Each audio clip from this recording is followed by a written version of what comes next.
Hello everyone, and welcome to the Dice Commando YouTube channel. I'm Andrew, with you here as always. This is the Commando Cast, a video cast about all things Star Wars Destiny. This video and others like this one are possible thanks to viewers like you. Please show your support with a like and subscribe, and be sure to hit the bell notification icon so you don't miss any new videos. If you want to get involved with the channel, consider becoming a channel member. There are many benefits to channel membership, including access to our Discord, exclusive deck tech and strategy videos, and the opportunity to help create channel content. I want to sincerely thank all our channel members, as I truly couldn't do this without your support. You guys rock. Go Commando. Hello everyone, welcome to Dice Commando and the Commando Cast, and happy Monday. Actually, that's not true. It's Monday when I'm shooting this. This will actually go up Tuesday morning. But either way, over the weekend, we got an update to the ARH, or Renewed Hope, Standard Holocron. This is up on their website. Now, this guy did kind of snuck up on us. I know that it was, I believe it was announced on the Disney Junior cast that they do on Friday night, or excuse me, the Destiny Junior cast that they do on Friday night. And then I know Lanza had shared it on both the Renewed Hope and then on the Facebook page. But other than that, it kind of, there was no big article or anything like that. It just kind of showed up, which is fine. So what I want to do today is go through the Holocron itself with not only the changes, but then some of my thoughts about what this might mean.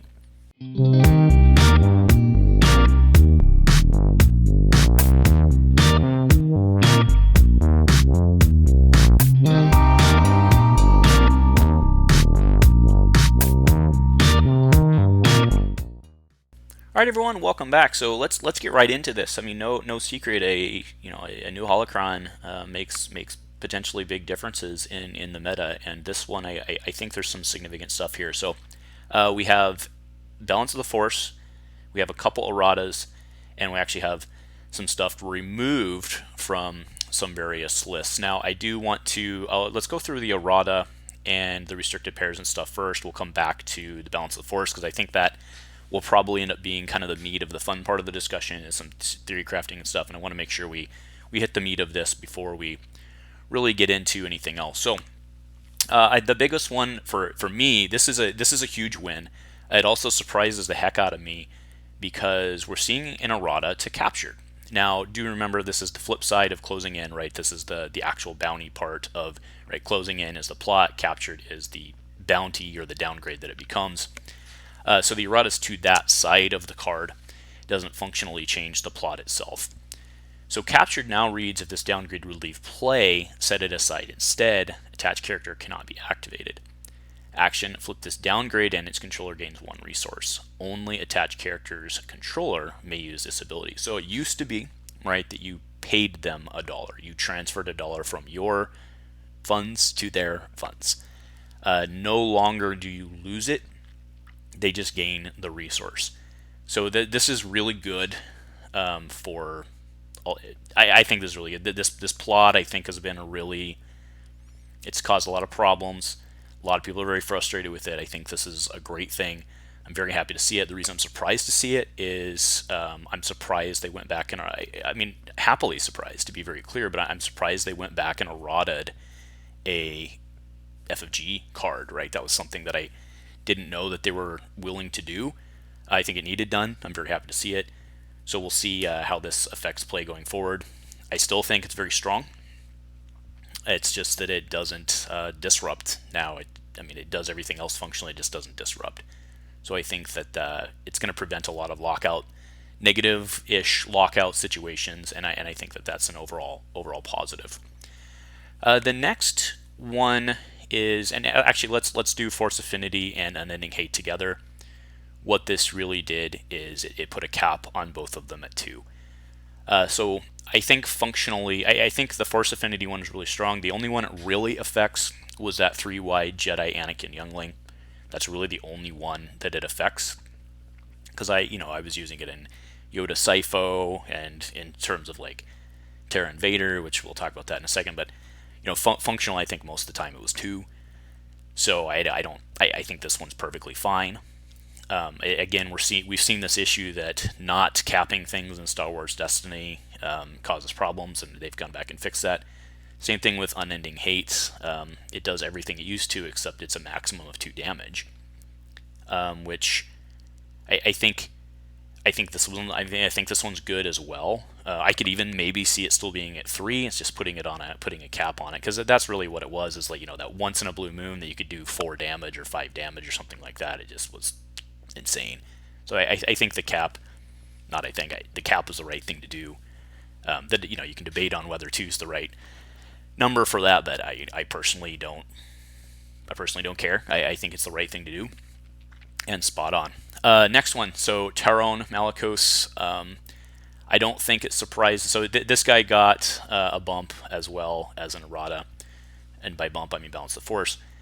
But they took away his Jedi keyword, and it's now Night Brother. I think that was the right thing to do. I understand, again, I think we all understand functionally why or flavor-wise, why he was a Jedi. I don't think anybody had a real problem with that. But they took that away, and that's really kind of on the Force Affinity play, quite frankly, just because pairing him with the Sith, being able to do the damage. Now, to be clear, you can still do it with Pong Krell, right? But we weren't seeing Pong Krell and Vader dominating the meta, right?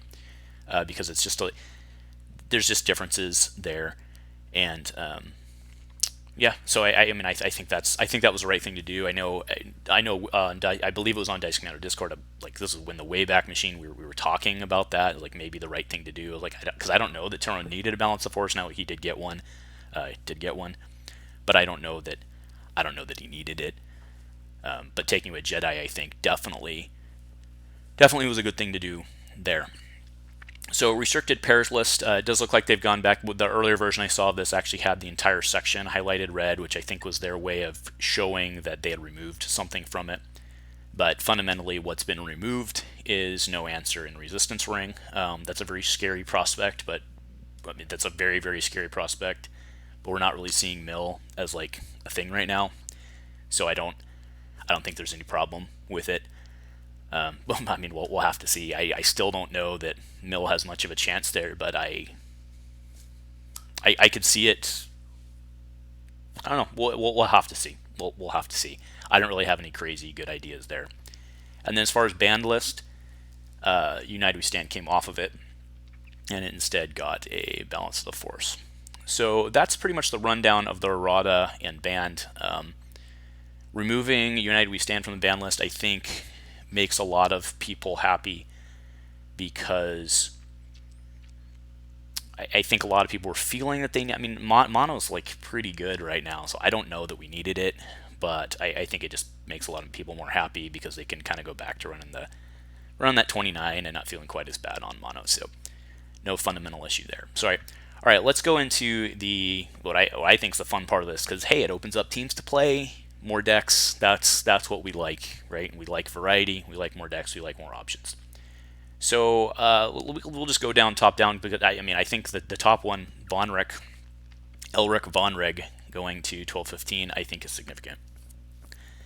There's an obvious pair there with Vader. I mean, do I really need to say more? Like, I don't know how this will end up playing out. They both have 3-cost ships, which could cause some challenges, but having a second person who can, I mean, your ejects are good your whole game if you're running those two. That's pretty hot. So I had a lot of fun in the late CM meta with like Poe and Sabine and other pilots, right? And that's a late CM meta before transformation dropped. I had a lot of fun with that because you could just kind of you had a lot of options. You were fast. I think this is kind of the villain version of that, plus blue-red, which is really, really, really good in villain. Now, keep in mind, he's not a trooper, so there's a little option there. But Vader is a leader, so you can conscript, right? You could play conscript squad, and I don't know, maybe it slows you down. Probably it maintains tempo. I don't know, but because remember his ship, show his ship now. His ship's pretty good. It's better. I think it's better than Vader's tie even, but I don't know. I think that's a really cool deck. I can't see that one not at least being tried, and there may be a ton of other options out there for Vonreg. So I think that one's really fun. Next one I'm very, very excited about is Dameron. So this guy never really found a home. I know, like, there was a period before rotation where Finn, when Finn got the 14 bump or down bump, whatever, Finn was a thing. Kind of never really became much. But now that he's 14, it's big because he can play with 2 8s.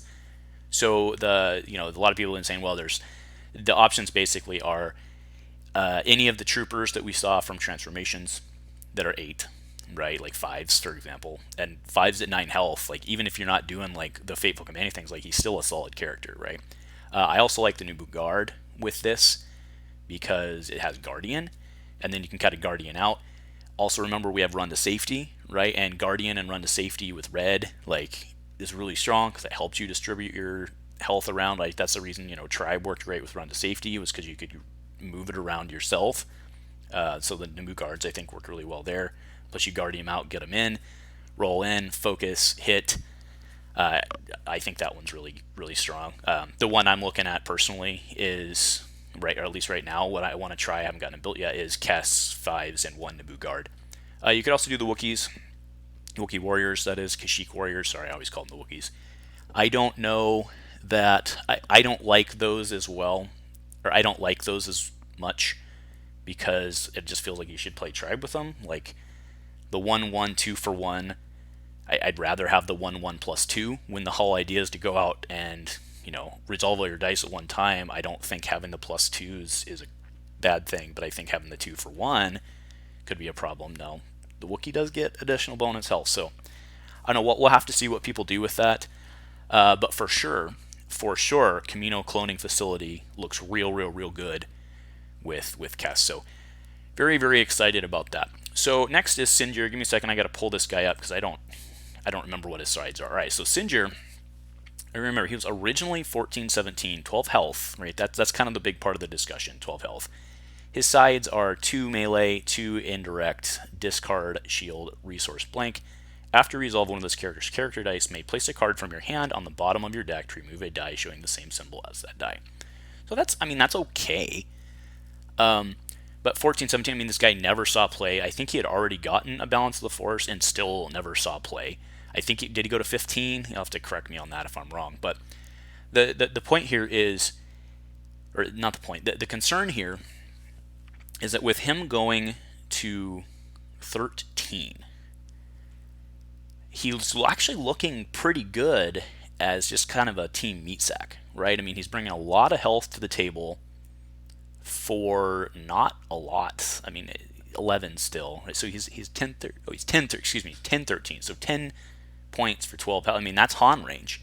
But that brings up the good point is, like, don't you still play Han? Like, I think you do. I don't see a world in which Han's not better than Sinjir, but maybe I'm not seeing the combo. Next is Synara San. This is the pirate that goes along with Kragan.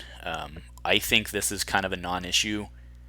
I mean, maybe they've got something up their sleeve that I'm not seeing. I think this is a non-issue because I don't think, I just don't see where she fits. I mean, I guess you can, because we're skipping ahead, but United we stand back at 1. I guess you can play her with Kragan for some pirate ship fun. Yeah, maybe. I don't know. I don't know about that. I mean, it's not that she's. I'm not saying she's bad. I just don't. She's one of those, like, I don't know really what you do with it. It's kind of like when they made K2SO 1013. Like, aside from pairing with the 17 pointer, like, he didn't really. The 17 point Anakin, like, aside from that, he didn't really have a part.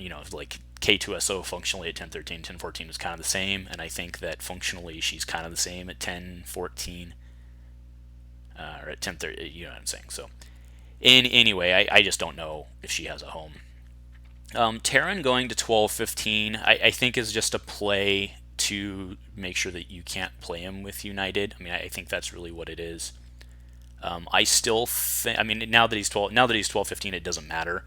But I still think you could have gone to 12-14 on that, right? Because again, with him, there was that 3-wide deck out there. I mean, I realize it wasn't winning tournaments, but that 3-wide deck out there was pretty rough with him. But that 3-wide deck also took the Force Affinity hit as well, so maybe that deck's just dead on the table. And then United We Stand going to 1-2. I think that's the right move. I mean, if you're going to bring it back, it can't be 0-1. I think going to 1-2 is the right move. So, Yeah, I mean that's pretty much it in my thoughts. I mean, I think the two big wins. Well, the major win is captured. I want to thank them for doing that. I didn't think that that was going to happen. I thought they'd just have to do a straight ban if they were going to touch it, which is why I didn't think they were going to touch it. So I'm elated to see that. I think that that's going to mean a lot for a lot of players for a lot of casual players or new players trying to get into this. I think that's going to mean a lot going forward. So I think that's a really big gesture by ARH. Thank you guys. And then the excited thing, again, both Von Rig and Dameron are guys that I want to start theory crafting with, like ASAP. So, very excited for that, and to see how this balance stuff goes. I think they're doing a good job.